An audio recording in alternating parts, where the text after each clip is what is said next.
Hey, what's up guys? Happy New Year! Yan. So, syempre, nililibot ko kayo sa aming bahay. Yan, mini pantry. Yan, goods, dami pang stock.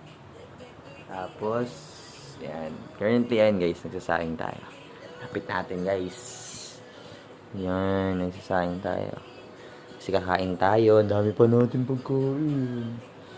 Yan. So, kailangan yan maubos. Sabi nila, naniniwala ako sa kasabihan na kapag dito naubos yung biyaya sa mesa, parang pandagdag malas daw. So, yan.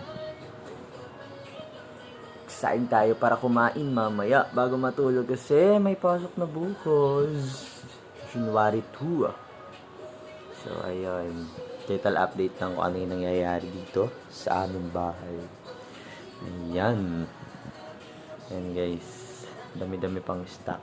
Pero marami-rami na rin kaming basura. Friday pa kasi yung ahakutin. Friday pa pala yung mag-aakot. Sorry, ahakutin. Friday pa yung mag-aakot ng basura. Ayan. So dito muna guys. Babush.